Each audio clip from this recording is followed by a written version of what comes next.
I'm so pleased to welcome everyone to Wake Up America Poetry for the People. We are live now. We're on Facebook and we are also recording.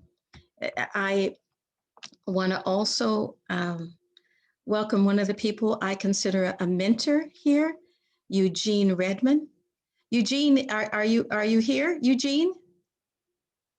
If you're, I saw you come in. Can you put your sound on, Eugene? Eugene?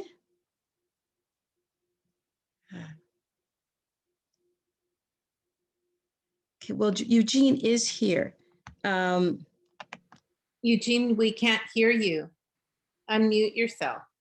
He is actually unmuted. So we'll see what happens, and we'll just play it. We'll play it by ear. So one of the reasons we're getting this together, because we usually do poetry for the people. It started out the Wake Up America to address some of the I'm not going to say shortcomings of our country, but to address things like police brutality, racism, issues with genocide, issues with injustice. And so the theme for tonight is freedom. And one of the people that I love more than anything in the entire world, Eugene Redmond, is here. Eugene was hospitalized and had a bad fall. And we're very tickled that he is here, and hopefully his sound will be working soon. Eugene, if your sound is working at any time, just let us know. You can wave your hands or something like that. Right now, I'm looking, and it appears that everything is all right, but let us know.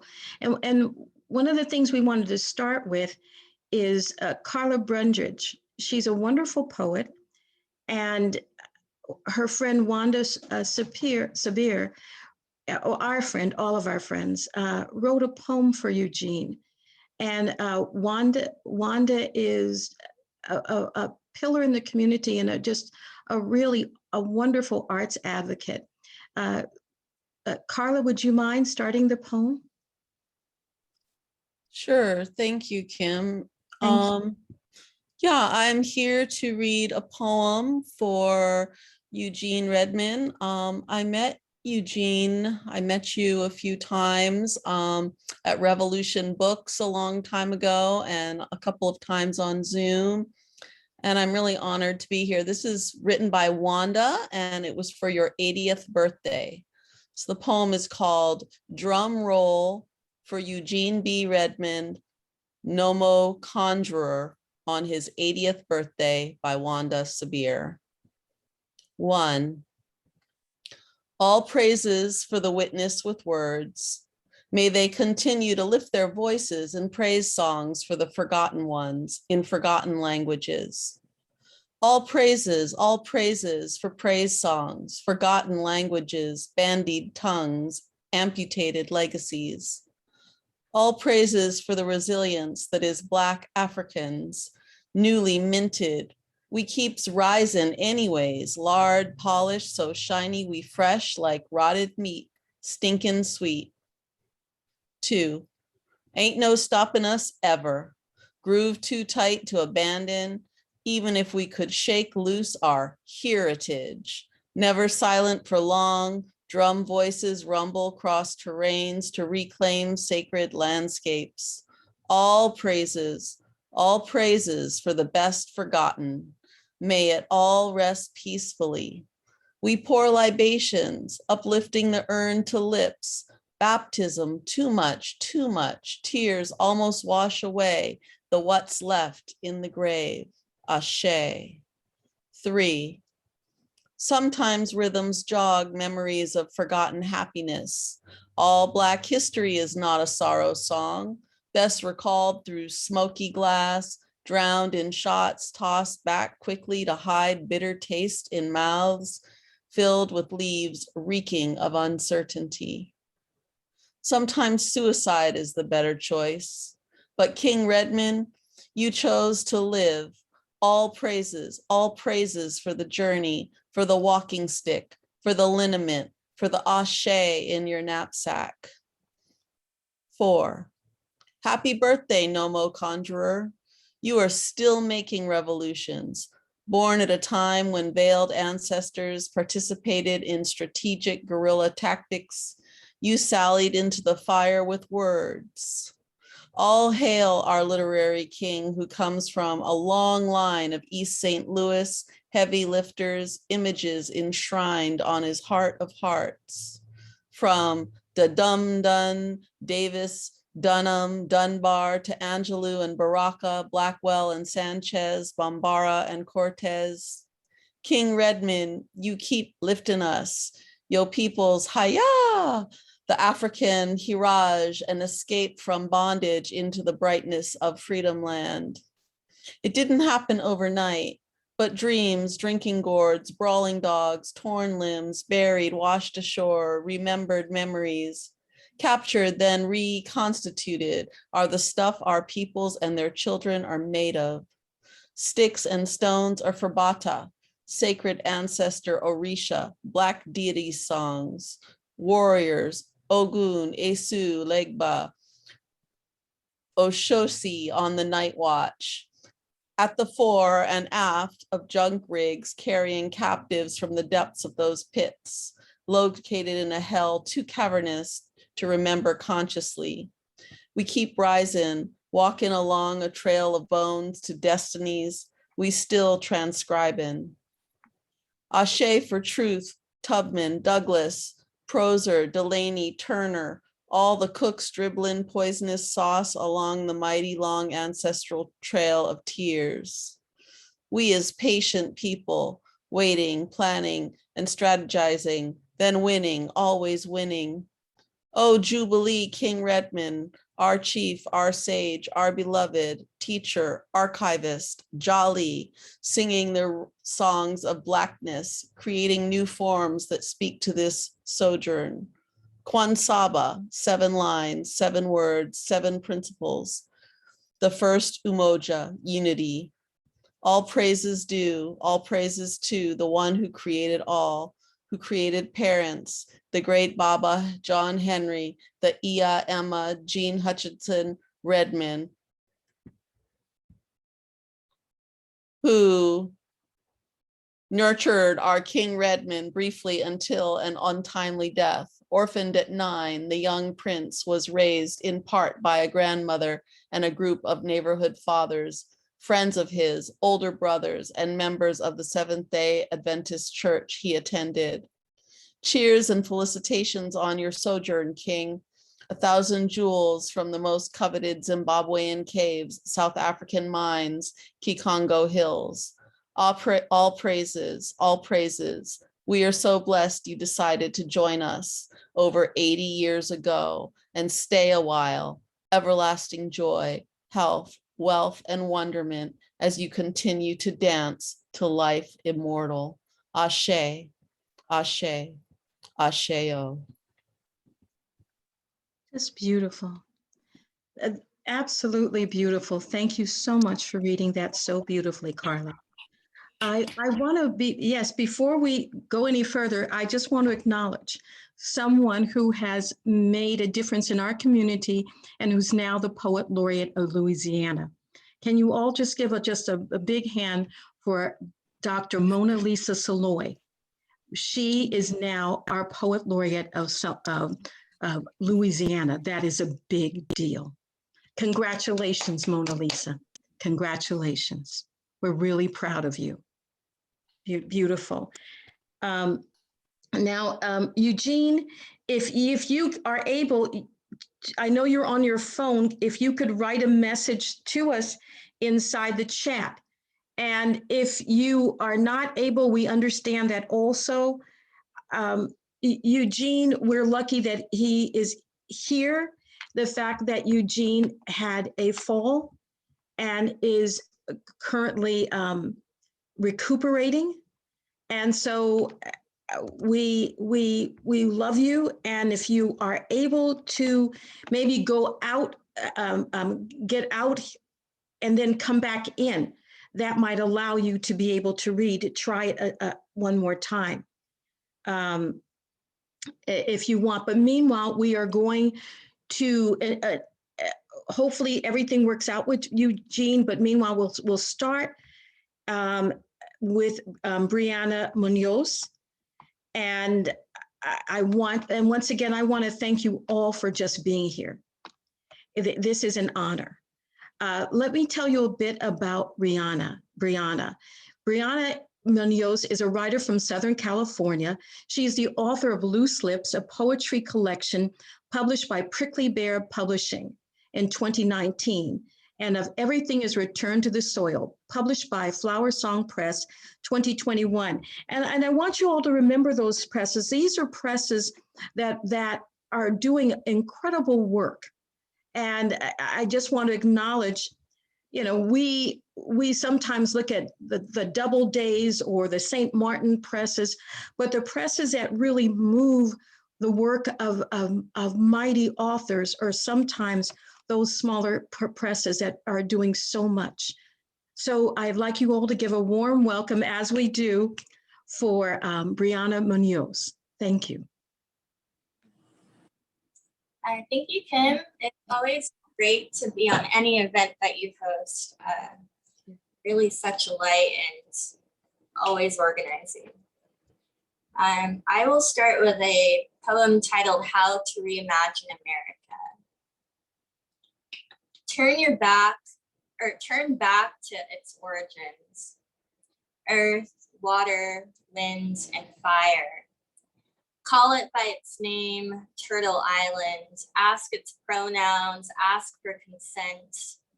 Listen to its trees and its bird songs, and realize that there are many Americas, North, Central, South America, and that simultaneously we are one America. Rid it of its pipelines and its oil train terminals. Undress it like you do your lover in hushed bedrooms. Start at its colonial border walls. Watch it slowly bring it down like a pair of Victoria's Secret panties. Then move your attention to its prison system. Better yet, uncage everyone. Remove its monuments of white supremacy like we're having a store closing sale. Replace them with more trees. I have been reading out of my new book that was just published late June, which is the Everything is Returned to the Soil, published by Flower Song Press. So these two, the poem I just read and the one I'll read next, they're new, and I've just been reading at that book nonstop at the book launch and different readings, so it's nice to read new material. This is titled, If I Were to Turn Myself into a Poem. If I were to turn myself into a poem, I'd give myself a pair of legs so that I could travel to Santiago, Chile, the place of Neruda's death, and backpack to Borges's Buenos Aires. If I were to turn myself into a poem, I'd bring with me in my transformation all of my heartache, the way my mother's gentle body laid atop a pull-out couch next to Dad's hospital bed nightly, or the way my father never climbed back into his leather-worked saddles.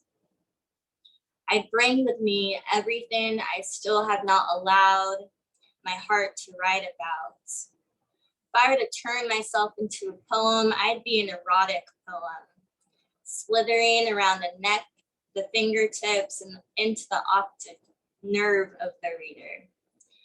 They would shut their door to safely consume me as a poem. If I were to turn myself into a poem, my format would consist of hilltops and flatlands, and it'd appeal to all five senses. In reading the poem, you'd pick up notes of sin and sacred sage. If I were to turn myself into a poem, I would flow like the Snake River of the Pacific Northwest. I'd move sly and easy. The reader would close their eyes and put their hand on the waist of the poem, dance and wrestle and even tongue kiss the poem. If I were to transform myself into a poem, I would unlearn the language of all white male poets taught to me in grade school. Instead, I would be a Mother Earth poem, a sacred soil poem, a floricanto poem. If I were to turn myself into a poem, that poem better be no saint. That poem would be a chain smoker, play dominoes in back alleys. That poem would have a thick accent like Theo Chewy and a gut from pork chicharron dishes. If I were to turn myself into a poem, I'd be a melting pot of all poems. 21st century poems, poems that I've read and reread and involuntarily released of gas, poems that I didn't want to end, that I wanted to live inside of, poems that I've read and shouted to the page, oh, you clever, clever bastard. And the poems of all the poets we have lost. And in my body of poem, they would resurrect and reincarnate as poets are immortal, clinking glasses of champagne amongst libraries and bookshelves. Thank you. I'm just going to read one more poem from my book, Everything is Returned to the Soil. You can purchase it online through Flower Song Press or just Google it. This is titled Tongue Your Truths. It is not enough to just speak your truths. You must shout them. You must sing them into sky and storm and sow them into soil to create showers of lightning bolts that electrocute epiphany into the chests of those around you. Speak them in a way that others begin to memorize them, in a way that others compare your truths to their truths. Spit out hesitation and doubt like a wet loogie. You must analyze them under microscope. Analyze them from the four directions and beyond. Blawislampa, Wheatslampa, Siwitlampa, Meatlampa. Purge them from soul and body and mind. Your truth should be told in languages understood by all. Tongued into dialect, danced into visual arts. Your truth should be exhausted, wrestled every day, held in a chokehold, dehydrated, performed like pageant queens or show ponies, filing claims to HR for exploitation, ridden like burros at border towns, realized during hot baths or meditation. Your truth should be sharp like the edges of fenced wire that skating scoundrels hop over in attempts to outrun the cops. Your truth should never be muffled, should never be held under tongue to keep the boat from rocking. Your truth should wreak havoc against the narrow-minded and obsolete, should know no color, no sex or class or age. Your truth should be jarred and opened on your difficult days like ladybugs, penned aggressively, carved into bathroom stalls or tree bark, swallowed, swished from right cheek to left cheek like red wine. Your truth should never sell out. Your truth should be rooted beneath flesh, under rib, but they should grow and extend like the breath of Abuelita's pomegranate tree and the receding and crashing of the saltwater sea. Your truth should exist, resist, and long live. Thank you. Thank you, Kim, and for hearing all the other poets tonight. Thank you. And you know what is so beautiful tonight is because we are speaking our truth, and your poem is a reminder of that. So thank you very much. Eugene has been trying to get on, and so we're going to still work and see if he can get on, but we're going to keep on going, and this is a work in progress. So I want to tell you that hearing your voices tonight is so healing for me, to hear the beauty of your spirits and to hear the dog barking, whoever dog it is. Our next poet is Dennis Bernstein. Dennis Bernstein is an American producer and co-host of the radio news program Flashpoints on Pacifica Radio. Flashpoints originates from Pacifica Radio's flagship radio station, KPFA, listener-sponsored non-commercial FM radio that is also carried on the internet. I want to tell you, KPFA means so much to so many communities and has made the difference in so many of our lives. Are you here, Dennis? I saw Dennis a minute ago. Let's see. Dennis?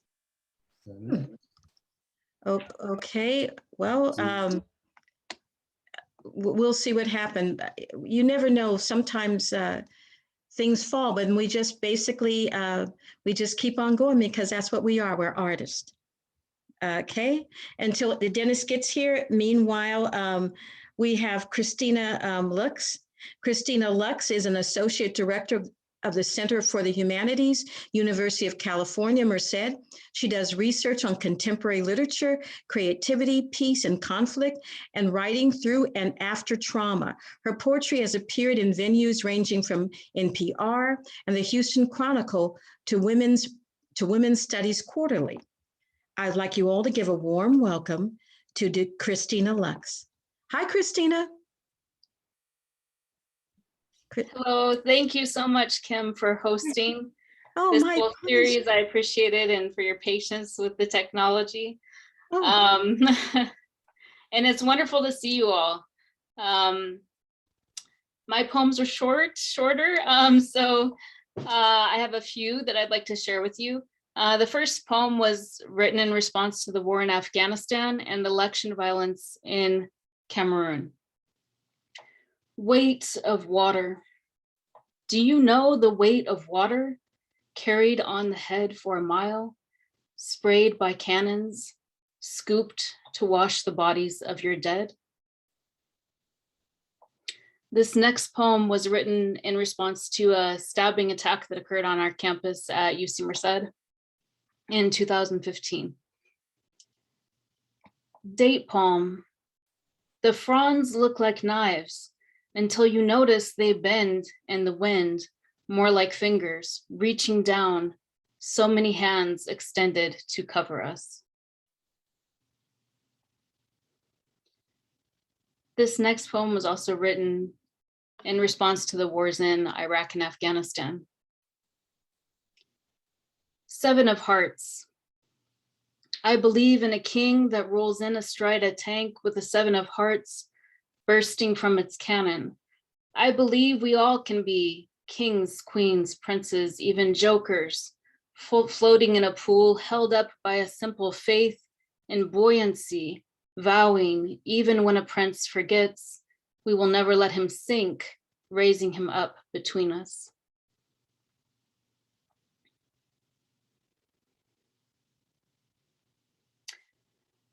This next poem was written in response to police brutality and some of these, I think, premature celebrations we saw of communities coming together,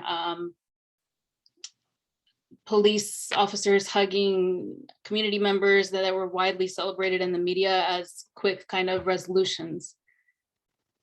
Black and yellow caution tape stretched, Superman's embrace. There's no transubstantiation for his family's infinite pattern of morning leaving forehead kisses. Can we stay up longer? Bedtime hugs. Everyone please take a seat. In the School of Abolition, Lesson 1, our freedom is bound.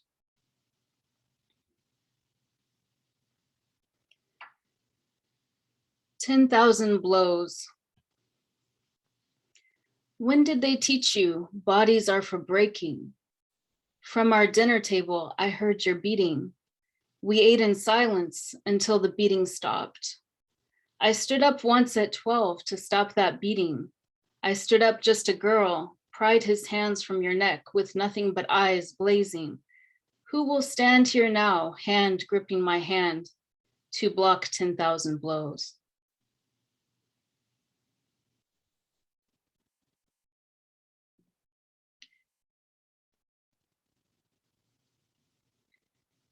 Domestic peace.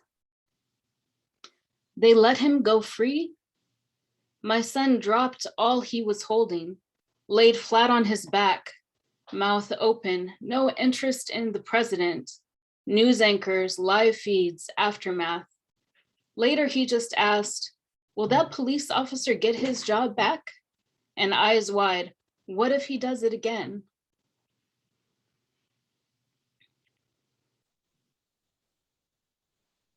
Boy walking in rain. Terror is teaching my child, no hoodie in the rain. Terror is telling my boy, don't play tag in the yard. Terror is taking my son. Terror has come out to play. Terror's been roaming our streets. Terror's got the law and a gun. My people, why are we standing alone here, mother and son, in front of that law and that gun?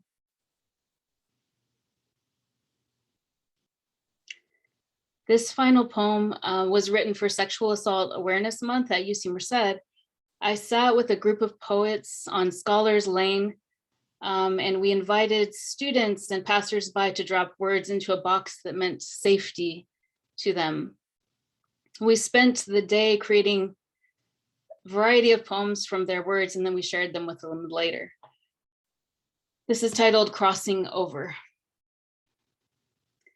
May we carry you in our arms across the desert, the river, to a wide open meadow where only deer jump, where only shooting stars guard us, where we breathe in sequoia as we cross over, brave warriors, into morning. And that's all I have for you. Thank you for listening. Thank you for sharing. You are giving us a kind of powerful poetry that, in fact, all of you, that reminds us of our humanity and the need to be agents of change. You know, just by reading those poems, it helps people understand that may not quite get it. So thank you very much. Eugene and I are still working. We hope to get him on. Our next poet is Linda D. Addison. Linda is an award-winning author of 5 collections, including How to Recognize a Demon Has Become Your Friend. She's the first African-American recipient of the HWA Bram Stoker Award, and she received the HW Mentor of the Year Award, the HWA Lifetime Achievement Award, and the SFPA Grand Master Award. I think a lot of people in the HWA really like you, Linda, and I don't blame them. I'd like you all to give a warm welcome to Linda Addison. Hi, Kim. Thank you. Thank you. So I'm going to read 3 poems tonight. And as I mentioned earlier at some point, the last one is Philly's Little Boy. And apparently I'm not the only Philly person here, so I'll write with that. So the first poem I'm going to read is called Empathy. And it was inspired by I Know Why the Caged Bird Sings by Maya Angelou. Empathy. Hearing the uncaged birds still singing, words seep from wounds unhealed, stiff joints move slowly in the dark night of human time. Even as wind blows over shattered glass and brick, the faint scent of broken promises. Seeing the uncaged birds still singing, eyes bruised, legs healed crooked, the cruel bars dusty, but not forgotten. Older scars pulse with half-realized dreams.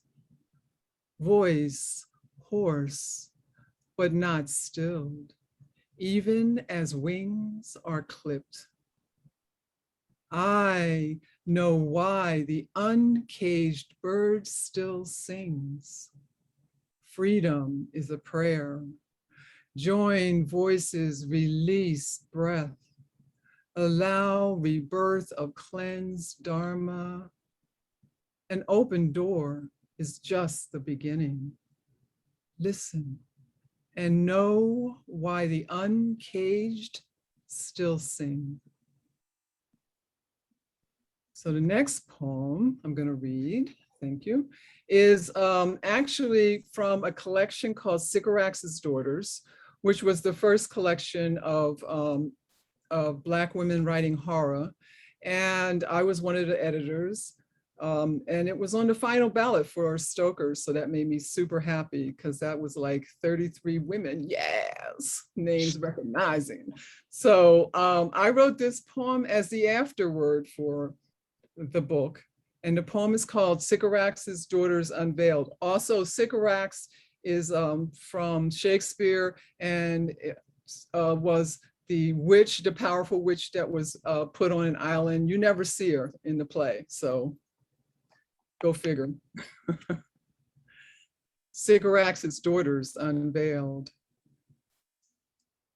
Descendants of the unseen, born from uterus, bruised, abused, loved, rejected, alive in spite of the promise of death, giving birth even while silently weeping blood. We paint red memories of our lives before prison on walls made from our sweat, our anger, and the blood of our children, unborn, reborn in mourning, descending from human to property, turning to the lion goddess for hope, for a way to survive each bitter breath, to use the growing shadows for transformation, finding truth in rivers, rain, tree roots, flowers, herbs.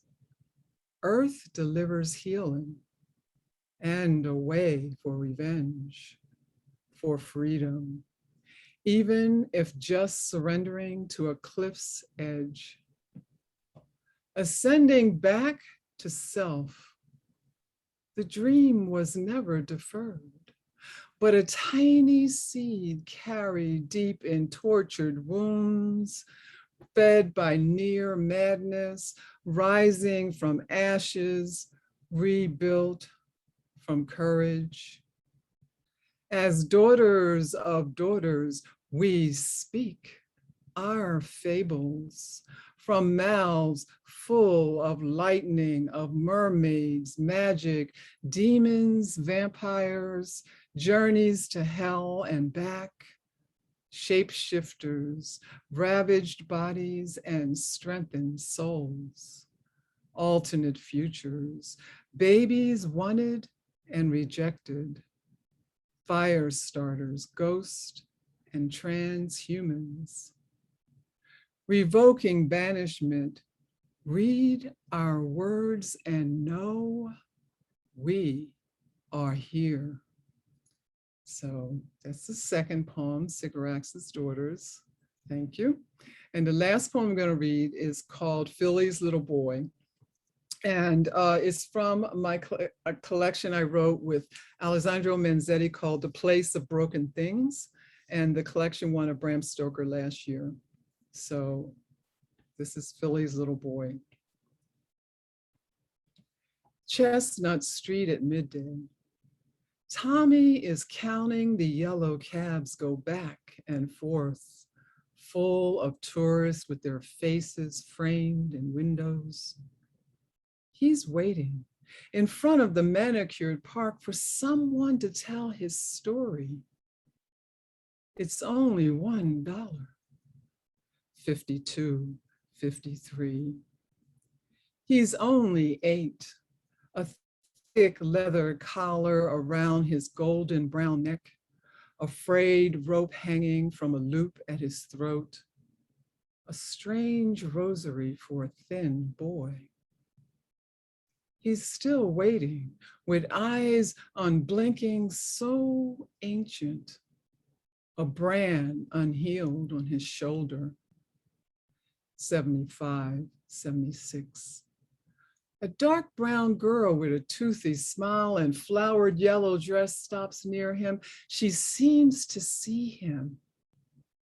Maybe she notices me, thinks Tommy. Or did she catch his shadow? But the girl raises her hand and waves to a man near him who rushes to lift her in his arms and run across the busy street without a glance at him. 85, 86. It's only $1, ma'am, whispers the little boy, stretching his hand towards a tall, pale woman wearing a long blue striped dress, a style at least a century older. Her blonde hair piled high on her head, walking past his piece of sidewalk. This wicked place. But she doesn't answer him, opens a lace parasol like it would deliver savory hope, and continues on her way, skipping like a little girl.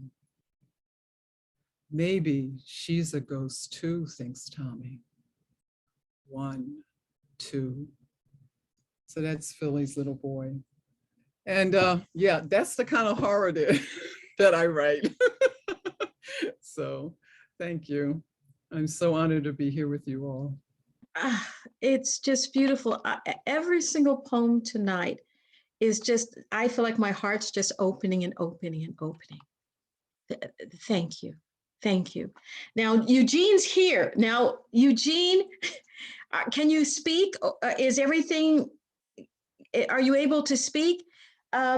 I know you're on your phone, and so, or can you make a note or raise your hand or do something, let us know, at least you can hear us. And Eugene, don't worry. You know, we'll figure out a way in the future. This is not our last rodeo as poets. And you mean a great deal to us if you can hear our words. I just want you to know how much you mean to us.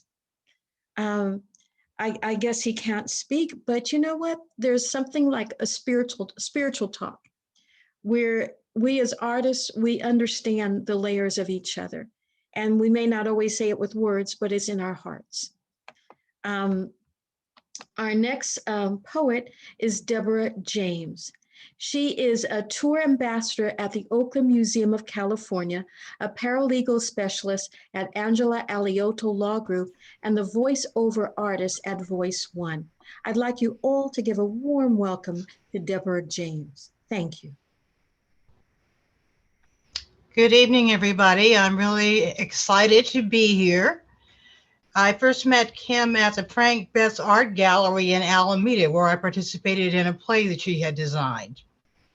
This first poem is called The Loudest Noise. You do not speak, not even an echo. You dance on the floorboards, yet your feet make no sound. You tread lightly, ever so lightly. You make a feather seem much heavier. Even in the midst of noise, you are there, just a little farther out where no one cares. Yet when I listen intently, I feel you there. Waiting patiently on the calm, then you float gently over us all, bidding us pause for a moment or two. You bring a hush, a world of quiet, sometimes deafening. You are absolute. You pick your moments, you do them well, never calling attention, yet you do command it. We cannot help but notice when you walk in, because sometimes silence is the loudest noise. Okay, the second one is called Don't Tell Me You Know Me. think you can define me, that I am a tick in just one box, like my being is a door that a single key unlocks. But let me tell you something. I have the universe inside. I hold an untamed ocean with a constant changing tide. I'm home to endless mountains with tips that touch the sky, flocks of grand migrating birds, and deserts harsh and dry. I house the wildest rivers and a host of sweeping plains. I feel in waves of sunshine or in unrelenting rains. Don't tell me that you know me, that this right here is what you are. I am the universe in motion, for I was born from stars. And this is the last poem. It's called Hope. Hope is with you when you believe. The earth is not a dream, but living flesh. The sight, touch, and hearing do not lie. That all things you have ever seen here are like a garden looked at from a gate. You cannot enter, but you're sure it's there. Could we but look more clearly and wisely, we might discover somewhere in the garden a strange new flower and an unnamed star. Some people say we should not trust our eyes, that there is nothing, just a seeming, that the ones who have no hope think that the moment we turn away, the world behind our backs ceases to exist, as if snatched up by the hands of thieves.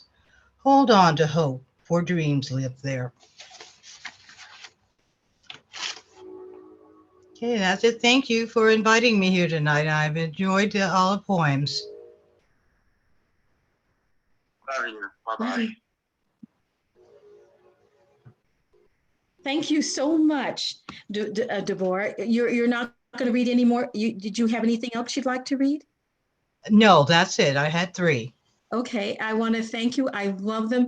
And I also want to say that Eugene gives everyone his love, and I told him we're going to do a daytime event so that we have his daughter Treasure there and we can work everything out. But he wants you to know that he saw all of you, and he just loves you all. And thank you so much. And particularly Mona Lisa Saloy, he was saying, congratulations. You're for being the new poet laureate of Louisiana. So I want to thank you all for just being patient as we try to get it. But it's everything is okay in spirit, is what I always say. And thank you for your gorgeous reading, Deborah. Thank you. Our next reader is Peggy Morrison. Peggy is a California poet who lives and works in the San Francisco Bay Area. She has read poetry in English and Spanish in the US, Mexico, and Cuba, and published in journals and anthologies, including Plants and Poetry, Colossus, Home, Narrative Path Journal, Cloud Women Quarterly, River Babel, Hoa Ecology, and I'm not sure how to pronounce the other one, so I'm just going to skip it. She has published one book of poetry, Mom Says, in 2020. Peggy's a mom and a bilingual teacher, and she loves reading, gardening, music, and backpacking. I want you all to give a warm, warm welcome to Peggy Morrison. Thank you. Thank you. Thank you, Kim. And thank you so much for curating this reading and inviting all of us to be here. Sure. So I'm going to read one piece. It's called Highway 5. Some of you know it. It's this highway that you drive from Southern California to Northern California. And along the highway, there are these huge hand-painted signs that talk about the water. And so as you're driving, you're reading these signs. And I've incorporated the signs into my poem. So when I'm reading the sign, I'm going to go like this with my hands so that you know that that's what it says on the sign that I'm reading as I drive by. So Highway 5, San Fernando Valley, edge of LA. In Debbie's garden, the bubbling fountain uses recycled water. Through the Antelope Valley, where housing tracts and English lawns displaced 200,000 Joshua trees. I start my 350-mile drive. Pale blue sky, dust gray heat. Solve the water shortage. Crops need water. Through Gorman, then passing Lost Hills into the Central Valley. I don't see spring's mustard yellow and lupin purple. Instead, dry gold, bright as too thin skin, ghost grass in the steady wind. I cross Kern River that comes from the high mountain, squint to see the blurred white snow peaks to the east, and even at this distance, stark gray granite. Sierra glaciers, less than half the size they were when I first started climbing. Farmers need water to grow food. Handmade billboards face Highway 5. They brush black letters on the white plywood, calling out to us, estranged relatives, passersby, crossing from one urban island to the urban island on the other side. No water equals no jobs. Farmers grow food. My small city car passes pickups and 16-wheelers, crisscrossing Edmund Brown's silver aqueduct. One gas tank gets me through this day, 85 miles an hour, nervous stomach, not accustomed to fast food coffee, holding steady to the concrete and asphalt strip, the gravel's shoulder. Big signs with brand names, McDonald's, Carl's Jr., Starbucks, Best Western, 76. Only a glimpse of the local faces, kids working in the mega truck stop. Skillfully bilingual teenage cashier, sees 100 of me every day, instinctively speaks to me in English. I try to picture where he lives. Farmwater.org. No water equals no food crops. In the city, we try to use less water when we brush our teeth. The valley dwellers see crops die, worry about food to market. We catch our shower water to irrigate potted plants, make Facebook agitation about the water for almonds. Whose profit the 280 trillion gallons for the exported 148 billion pounds, while the worker's skin burns in the heat? Tulare Lake, a ghost lake, once 600 square miles of lush ecosystem, once home to more than 10,000 native people, until warring settler colonists came from the east around 1850, diverted the rivers. White haze floats now above a cracked basin. Solve the water shortage. Sold 135 acres farmland. Passing the slaughter yard at Coalinga, its penetrating smell familiar and repulsive, familiar curve of freeway. People live among the gold straw, the bleached bones. Global warming looks like this. In East Porterville, wells go dry. 1,000 farm worker families taste alkaline dust. I'm heading north, San Joaquin County line, the shimmering strip of concrete walled aqueduct, Los Baños, Gustine. Billboard picture of the fruit cup for breakfast says eat more mandarins. I pass a semi brimming with industrial tomatoes. My homegrown are the only ones I eat. I'm Californian to the bone, born in Long Beach, bound to Watsonville, living in the Bay, yet here in the valley, alone, estranged, in pale blue sky, dust gray heat. Food grows where water flows. Crops dying, no water. Who decides how water is shared? The State Water Resources Control Board is appointed by each governor. Water resources are held in the public trust protected whenever feasible. Systems of water rights bought and sold. Voters, courts, precedents, vested rights, minimum flows, the salinated water table, predictive scenarios of climate change, unappropriated water. Can systems of power and influence, brokers of extraction and commodity, understand the water protector's reverence for the sacred wholeness of water and land, the ancient maps in the DNA of migrant birds? Water is life.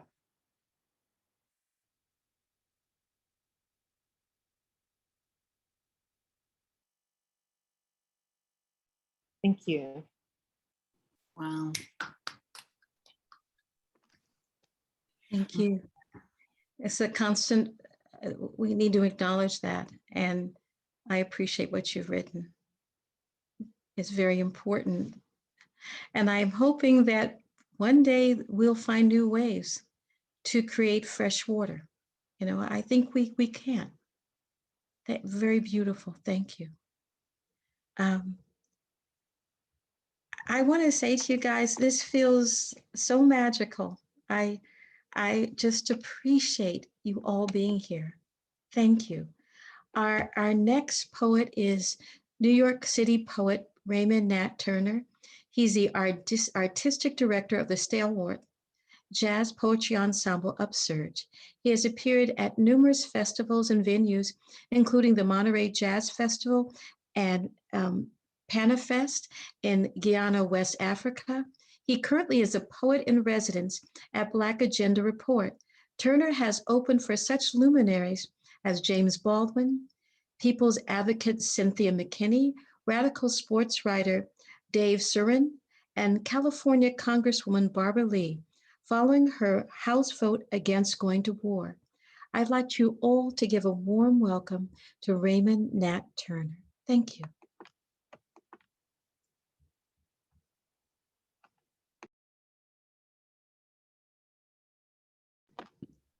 Okay, thank you, Kim, for inviting me, and thank you for choosing the theme. I had the privilege and honor of reading at the Harriet Tubman Centennial in 2013.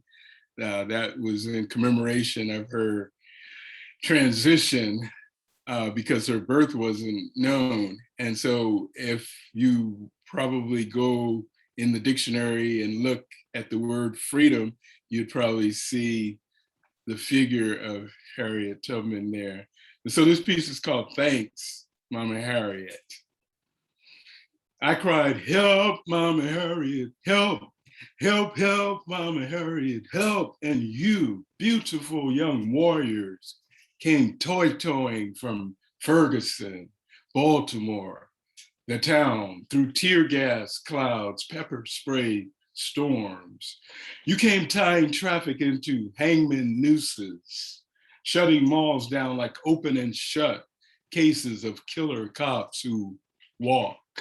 You came wrestling your minds from the hands of oppressors.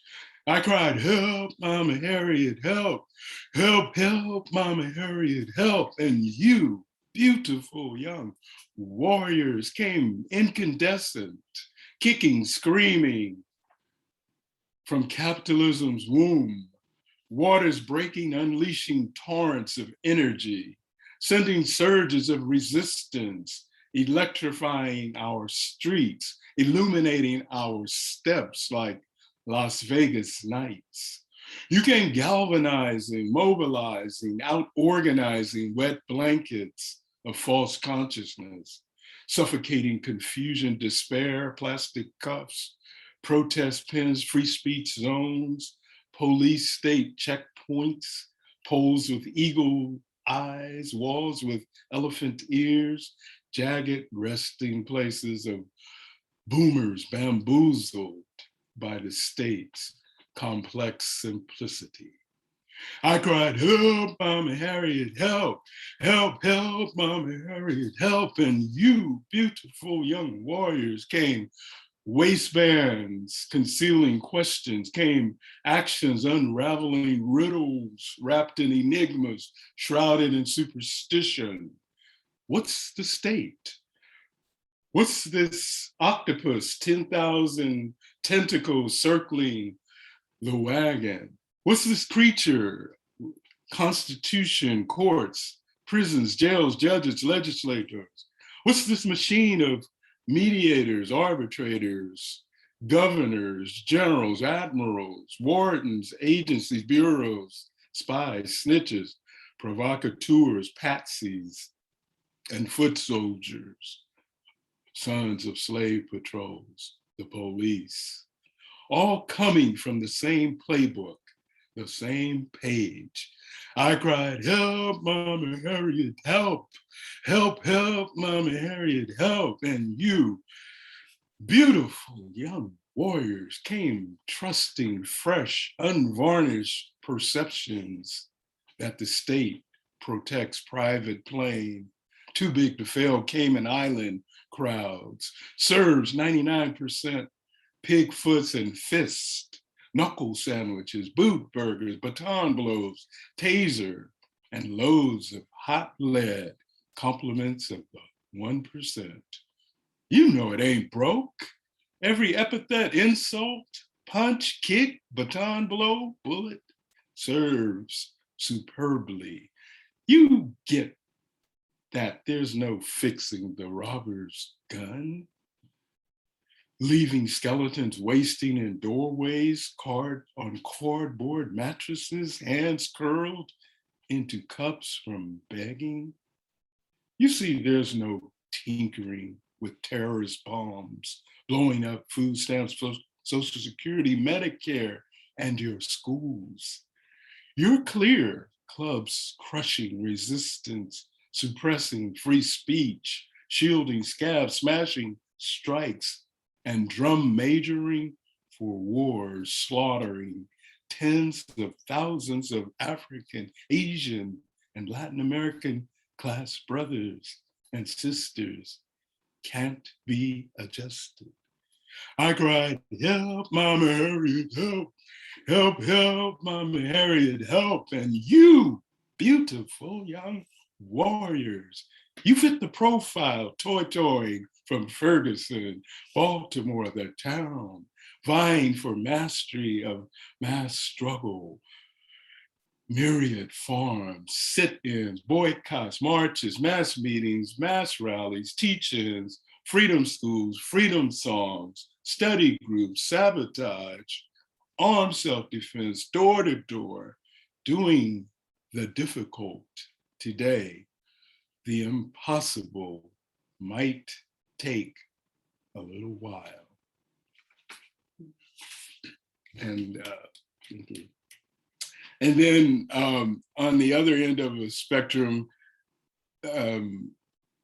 because this individual is no longer in the news cycle 24/7, and so therefore I'm worry-free as far as having to try and think about responding.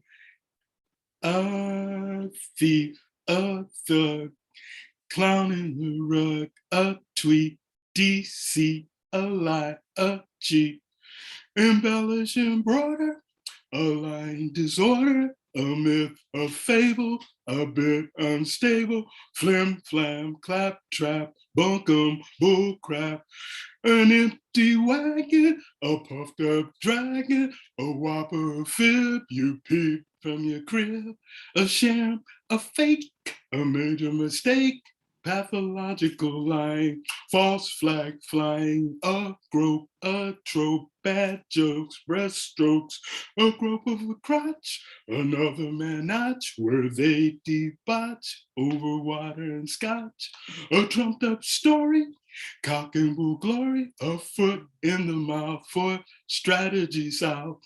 Pie in the sky, a barefaced lie.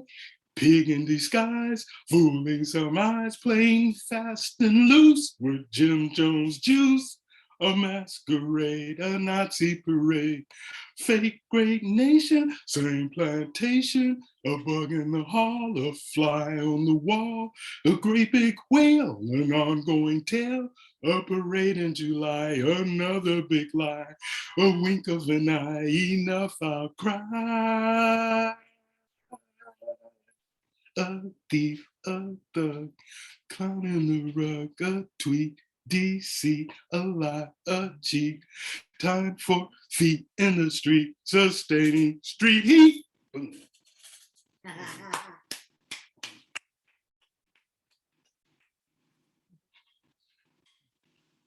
Thank you, Raymond. It's such a nice reminder that some things, what is it? What is that saying? This too shall end. Yeah. So gratitude, complete gratitude. That's wonderful, wonderful.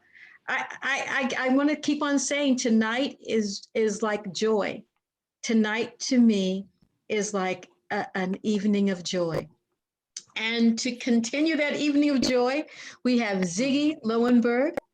She is a performance poet, a co-leader of the jazz poetry ensemble Upsurge, which has produced 2 CDs, All Hands on Deck, and Chromatology. Her acting and performance credits include Lysistrata Project, a Stein Toklas Project, John Brown's Truth, Italian Women's Stories from the Resistance, Veil, Two Sisters, and Martra Zoka. I hope I got that right, Ziggy. A short play and 10 nesting dolls. A member of the National Writers Union and Radical Poets Collective, her poetry is published in Rabbit and Rose, Writers Resist, Snapdragon, Dissident Voice, and Occupy Wall Street Poetry Anthology. Her essay, Support the Edge, appears in the book Creative Lives. Please give a warm welcome to Ziggy. Thank you. Thank you all. It's great to see you. And thank you, Kim. It's always just lifts my spirits to see your beautiful face and hear your voice and your words. You're the hostess with the mostest, always. For summer 2021, it's called Jumping Pageant Wagon. Please don't call me Johnny Come Lately, my yellowed, dog-eared environmental handbook ordered through Scholastic that first Earth Day. Already I collected snails and pails, tossed starfish back and brushed the sand from crabs. But 50 years ago, I couldn't wrap my young female arms around science, with its formidable, impenetrable, emotionless, and boyish ways. Wringing worry from slinging ink and smudging lines, the spinning world events gave me sobbing jags and stomach aches, and so I wrote. How will this climate crisis contain my tears? When oceans rise above the rim and floods wash out medieval towns, or droughts parch roots, dry lightning strikes ablaze, all while pandemic spikes rage against the scrim. What pageant wagon pulls this tragedy around? In Plumas County, a mummer play premieres, Wrestling Wildfires, drafting the incarcerated for players, their bedraggled guises worn from battle ash, to rubble in the firestorm. Inferno Dragon jumps a freeway as the season gets extended. And the marquee is lit. Lords of Capital command chariot runs to outer space, while halfway round the globe's a stage.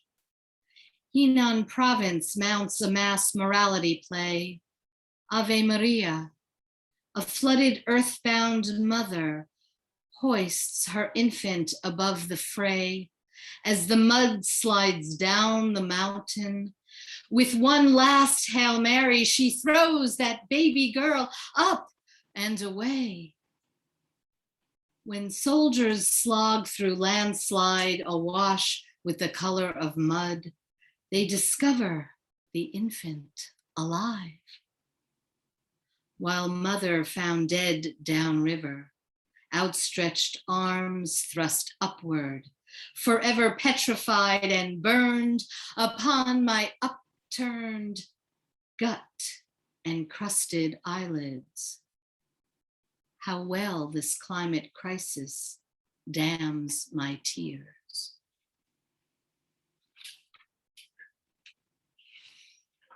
And thank you. Another poem, a poem, praise poem, a poem song. I loved the one that Wanda wrote that Carla read for King Redmond, Eugene Redmond. So this is in honor of James Baldwin, whose birthday it was August 2nd, poem for Baldwin's birthday. We mourn James Baldwin, crave his language, that skewer pulpit of interrogatory syntax. Writhe and burn, baby, burn, syllables roast the ridiculous, expose the bloodthirst corporate corrupt corpus, you dig? Furious to unbury the treasure bone of our backs, all the tossed and thrown, the broken and misplaced, the stolen and forsaken. Unbury that smooth, ancient backbone, now slick with river deep vein that crisscrosses land from marshes through swamps, migrates bayous north to shanties and tenements, west to slot canyons. The sewn-in star held in song, in prayer. The commons shall be remolded, abundant and just. Sand castles for the everyone, our native daughter, our native son. Thank you. Thank you, Kim. You're muted, my dear Kim. Oh, guys, do you see anyone in the waiting room? I have zero, but I have a person saying they can't get in. Does anyone see anyone in the waiting room? We don't have access to, or I don't, but you know, I think at one point you shared host with Eugene, or you made him the host. Yeah, I was hoping that might let him get in. Let me. Maybe you need to claim that back. I don't know. No, I did. Oh, sorry. Oh, no, that's all right. Once again, I'll figure this out. Meanwhile, I want you all to welcome Eileen Casaneto. Eileen is just wonderful. She's an Academy of American Poets Laureate Fellow and the curator of the Social Justice Reading Series, Power to the Poets. She is also the publisher of Paloma Press and currently serves as a Poet Laureate of San Mateo County. I'd like you all to give a warm welcome to Eileen. Now, Eileen, will you be reading with Elijah, or are you all going to, whatever you like to do? I'll be reading first and then I'll pass it on to Elijah. Sounds good. Sounds good. Thank you. Thank you so much, Kim, for hosting and curating. It's such an honor to be here with all of you. The first poem I'll be reading is brand new. It's for my father because everything that I know of freedom, social justice, and advocacy, I learned from him. My father returned twice to the river, now steeper than when he first knew it. Its wild waters meandering with the widest bends. So much of who he was shaped by movement outside my line of sight. So much struggle upriver, before reaching gravel and calmer waters. My ancestors, the river dwellers, were known in the history of song to trade silk cotton for cauldrons and betel nuts for iron pots. But so much of how they lived depended on mangroves and women warriors who read Kawi and Sanskrit ciphers, scripts on copper, the bluest star cluster. This second poem was based on what I read about a tradition in the Deep South to paint ceilings blue to keep away evil spirits. Paint blue. To free yourself of the haint, you need to vanquish it. Paint your porch the color of water, which is power, with the might to scatter blue light to the green of seawater. But remember how heavy color can be, how shades of blue came from true indigo, which needed an abundance of water and limestone above the bedrock before it became a cash crop, which needed to be pounded and crushed and dusted with wood ash to make blue cakes, which was the currency of slavery, a bolt of cloth dyed indigo for one human body. But mixed with lime and some white mineral, it resembled water, which haints could not cross over. Thank you, everyone. This next poem is actually a piece I co-wrote with my brother, Elijah Pringle III. Elijah is a Philadelphia poet, lyric baritone, composer, actor, artivist, and Best of the Net nominee. He credits his true education to 5 generations of teachers. I asked Elijah to read it tonight because he's a far better reader than I am. And it's the first time ever that it will be read live. So please take it away, Elijah. I want to thank you, Eileen, for that wonderful and generous introduction. You read it exactly like I wrote it. Thank you. But what I would like to do is I'm going to change up just a little bit, Eileen. Before I read the piece that we wrote, I decided I want to go to the internet and find some work of Eugene Redmond, and I would like to share some of his work. So I am not he, but I will be a substitute, and I will do my best. The first poem I would like to share is called The Eye in the Ceiling. You sit smug in your ceiling, staring at the room while insects worship you. But I can hide you in the night, and your body, like a corpse, loses its heat in seconds. This time, however, resurrection is simple, far simpler than the painful mathematics of your birth. Though, in your final death, I'll go through the clumsy ritual of winding you, knowing I could not have touched you in your citadel an hour ago. Consider loneliness as these things.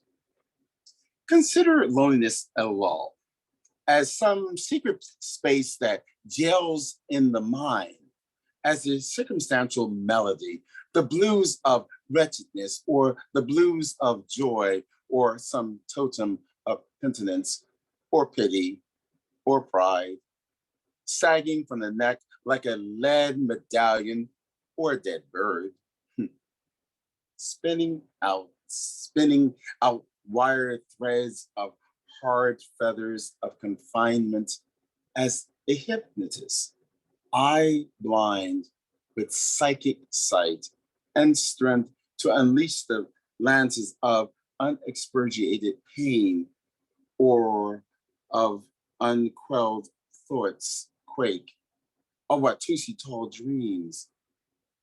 Consider loneliness as these things.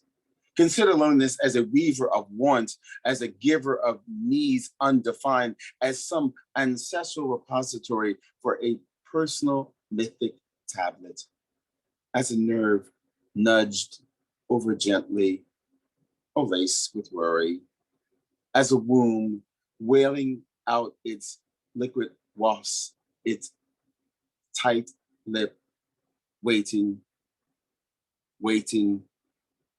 as a tyrant, timeless, inelastic. Consider loneliness. And the last piece of Mr. Redmond I would love to share is A Tale of Two Toms, or Tom Tom. And this one actually works really well with the poem that Eileen and I wrote. The daily play unfolds. Time mellows them to their roles as salesmen of Black souls. Black, brown, and tan masks hide white minds and yellow hearts. Slime sits in plush chairs at city halls. Drag floats to the surface of coffee. Piss replaces drinking water. They hastily count unhatched votes, making whores of hot ghettos, like embryos of ideas, mere beginnings of dreams suffocated in the grip of greenbacks, while Uncle Tom performs abortion on a ghetto pregnant with Blackness. Tom are sales representatives for Colonialism Incorporated, the largest producer in America, manufacturer of the Negro and the computerized darky. On the plantation, they wore halos of hog grease. In sun, their heads were on fire, overalls, and carry sticks for uppity niggers. The new weapon is lips, sneakier than the water of the Mississippi. Doors of obscene tongues shouting, brothers and sisters, while delivering them up to the establishment for 30 pieces of anything white. So I want to thank you, Mr. Redmond, for that incredible work. And with that, I will humbly offer a few poems. And the first one is one that Eileen and I wrote, and it's called How to Launch an Ad Campaign Using Black Bodies. It starts with a quote from Nat King Cole. Madison Avenue is afraid of the dark. Part 1, cigarettes. As I look at the beginning of the American Negro, I know we can brand them and make new money. We can rechain them to tobacco with cigarettes. We've had them planted, weeded, prune it, and till it. Now we'll manufacture it and force them to consume it. See, psychologically, smoking allows them to escape from their mundane being. We'll retail it sexy cool. Can't get Black lungs working cotton fields, so this will do the lungs of Blacks to become cancerous. Part 2, malt liquor. Next, we'll need to plaster malt liquor signs everywhere in their barrios, especially near schools. If there are abstemious, they'll resist our efforts to placate and classify them with a 45 bottle. 32 ounces of liquid denial will keep them unbalanced, gifted with a hangover the next day. Don't worry about the taste. It is the buzz, the high, and as a delightful byproduct, we can have the indigenous birth children of alcohol syndrome. Part 3, soap. We can use them to sell soap. Have their Black bodies scrub lily white to show how great it is, or sell Elliot's white veneer. See how it covers up over Black? Oh, not really, but they'll buy the hoax. Give them the lie of straightening hair, or maybe have them glue their minds shut with number 33 synthetic locks. I swing my head back and forth. Oh, I wish we could get Willa to do that commercial. Part 4, It all boils down to media costs. How much will you pay to make everything go away? Like those little blackface, block of sweaters, like the green hoodies with the coolest monkey, like an ad going awry. But you need not act quickly. Firstly, own your bad press. Secondly, hashtag, meme, amplify it. ROI, return on equity. Lastly, and most importantly, open the red Sylvie. How much will you pay for solidarity? Part 5, postcards. What's better than double pay spreads? Collectible postcards. Saturate the markets with the brand. Come up with sexy ad copy, such as pregnant black child and watermelon patch. Oh, I is not. It must be something I ate. Or something more domestic, like white women sewing with 6-cord cotton thread, Black women laboring in cotton field. Wish you were here. Part 6, sorry. We all know that a ready mix by itself won't sell. Any foodie can add hard winter wheat, corn flour, phosphate compound, and some salt to APF to make pancakes. You gotta bring in Aunt Jemima. Give the target audience some antebellum flavored gum for maximum reach. Little Auntie sing in your kitchen. I can tell, honey, it's all syrup and gravy. How to launch an ad campaign. Thank you so much. If there is time, I would like to share some of my work. Kim, is that okay? Of course, go ahead. Okay. There's just 2 that I would like to share. One is called Who They Are. And the last one is for my fellow Philadelphian. I have to read a fellow Philadelphia poem. She made me do it. So the first poem is Who They Are. On this morning, in this moaning, through this mournful first light, I view the insurrection. I thank God that I can also see people scared, unable to share this America, who feel as fervently as faith to untie is the same as unite when the I is pushed in back of the T. They do not listen to the Queen. Otherwise they would know UNITY. What is it to fear? Why the trepidation?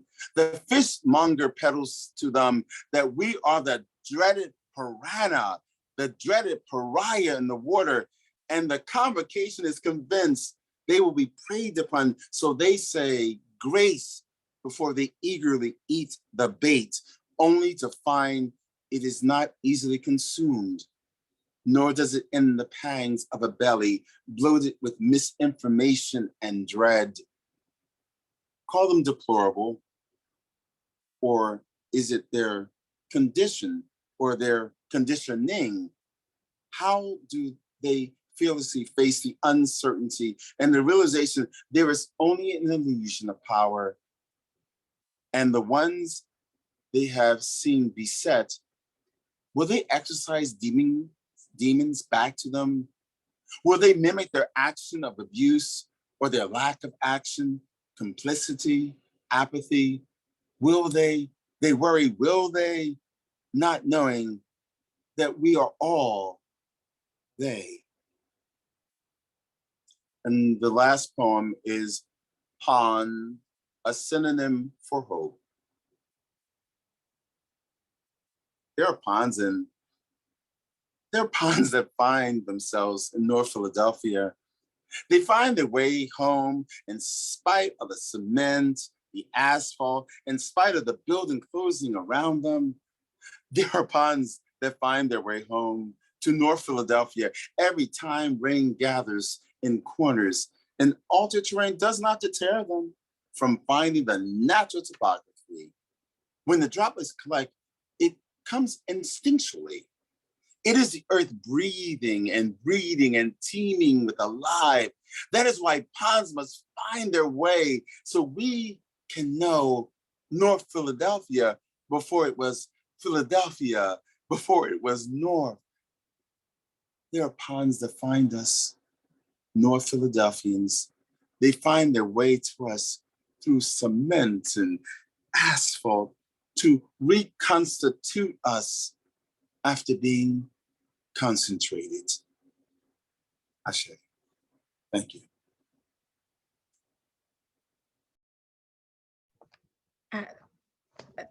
Thank you all. This was so healing to hear your voices. And I know a lot of people need to go, but there are a couple people here, I think, that want to read one or two of their poems. And since I'm just sitting at home, Ivacha, if you wanted to read a poem, that would be lovely. And Tarita, if you're still around, it would be fine if you also read a poem. Ivacha? Oh, she must be off. Yeah, here I am. It was part of getting in here, believe me. It was trying to get in here. It was like trying to pull a tooth out of a fish. But anyway, I'm here. So you want one or two poems? I'm sorry. Just one poem. But if it's short, you can do two poems. Well, let me just, I'll do this and you tell me if you want another one. This is called Russell City, a place we can't let time erase. I'm part of the Black Women's Blues Festival. It's happening Sunday. It's in Berkeley at Provo Park, but it's also going to be on KPFA, and it's also, what else? Anyway, it's on Zoom. It's a pay event, but please join us. It's probably the only blues festival in the country that is not only women on stage, but women promoted and financed, so support it. Anyway, so this is called Russell City, a place we can't let time erase. It's about a place here in California, Northern California, that folks try to play doesn't exist. We can talk about, Oklahoma, we can talk about Mississippi, but nobody ever talks about when it happens here. So this is right here. Russell City was unique, a world unto itself, unforgettable, irreplaceable, a curse and a blessing all wrapped up in one. It was home to a Danish settler who gave refuge to Black folks running from the racist strangulation of the deep American South. It was home to freedom-seeking Portuguese, Mexicans, Puerto Ricans, and Filipinos, all looking for a better day, a different way. Russell City was poor, unincorporated, and had no support from the county or state, but for the folks that lived there, it was a country paradise hidden in plain sight, where everybody looked after each other and took care of what needed to be taken care of because all they had was each other. Russell City was also a blues haven. I mean, you hadn't paid your dues until you played your blues on the stage at Russell City Country Club, and they came from everywhere just to experience its magic. There was blues dripping like sweat all off the walls, climbing up into the sole of dancers' legs. That blues came alive in the dirt beneath our feet, and it was like a cavalcade of stars at this little club in the country.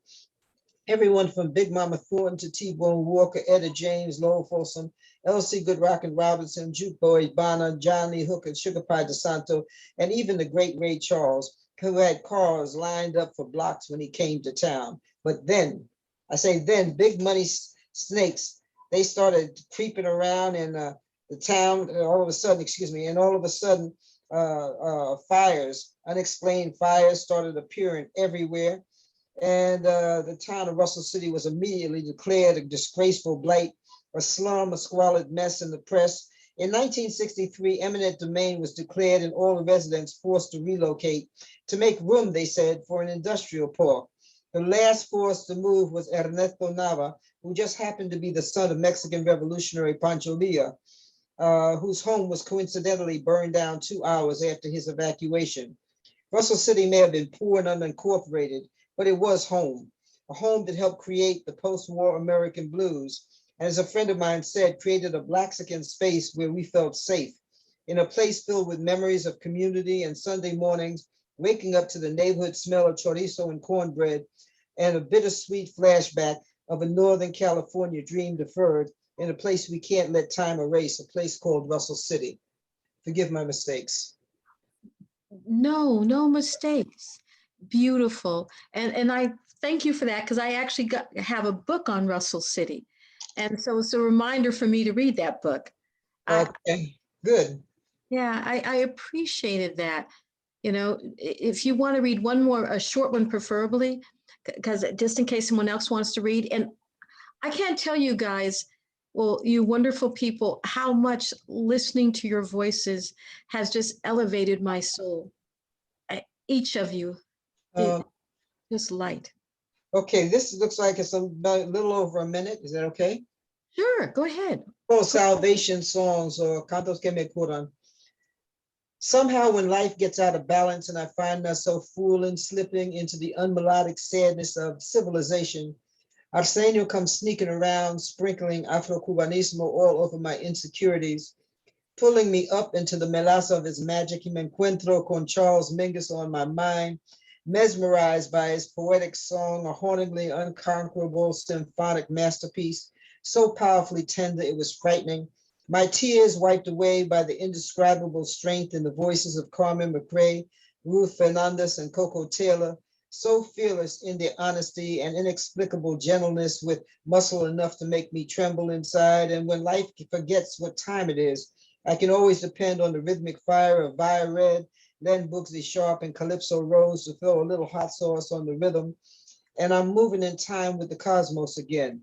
Somehow in the midst of that cruel madness, the cruel madness of this world, I find myself bathing in the healing music of Tito Puente and Kazem Batamuntu, Famadou Dorandan Moye and the Kirk Lightsey, Xiomara Alfaro and Dizzy Gillespie, and the musical curandismo of William Cepeda's Afro-Rican jazz, and the complex simplicity of a Shirley Horn song. And I am healed. I say I'm healed, reborn in the civilizing beauty of melody, cleansed by the universal harmony of music, and my heart remembers how to dance. I'm going to put our poetry series and my book and a couple of CDs on in the chat. Please join us 4th Saturday of the month on Zoom.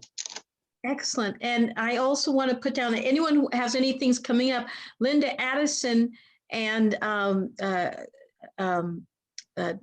Glenn Parrish will be reading and discussing their work in Black Panther, Tales of Wakanda tomorrow. I believe the time is 1 o'clock or let me check. I apologize.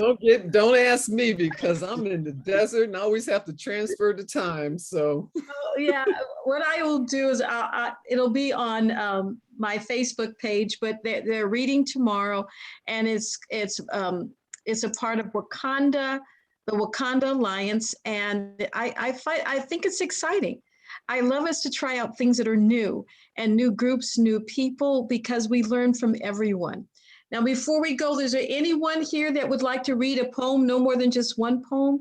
Otherwise, we will say goodbye to each other and perhaps meet on the Astro and do a poetry reading there. But I don't want to read, but I do want to say to everyone, thank you for allowing me to share. But also, I put my email. So if you guys are doing anything, just put me on your mail list. I'd love to just sit and listen.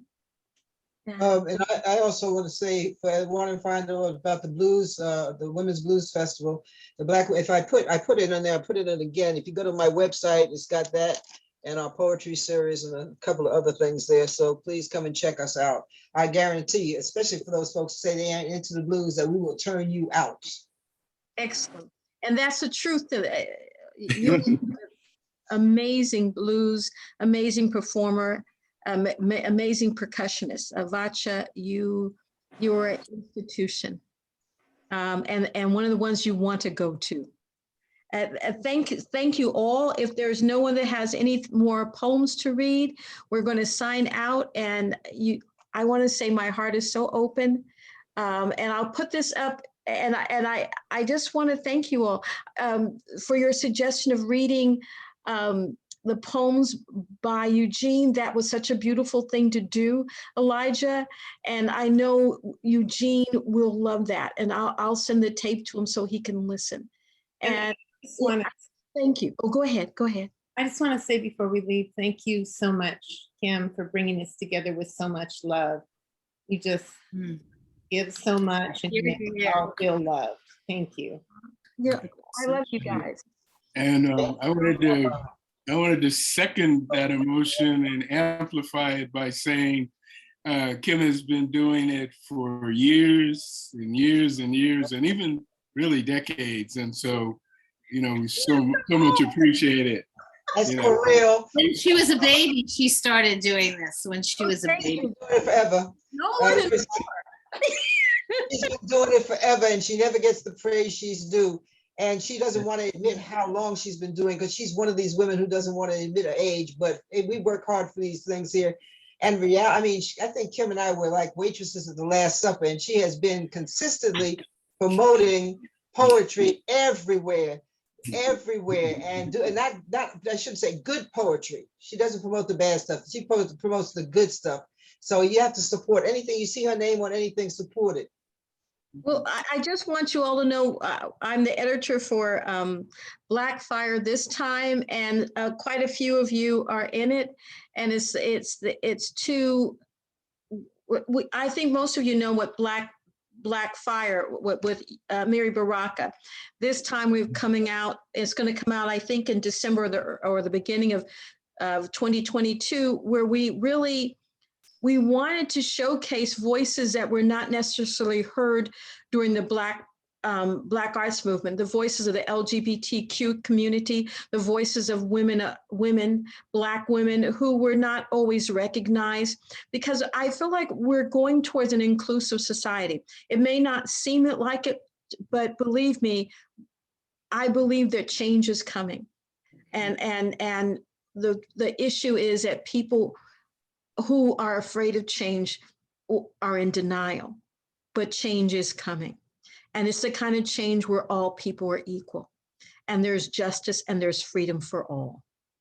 And people like you spell it out, you say it in words, and you open hearts with your words. And so thank you all. Thank you.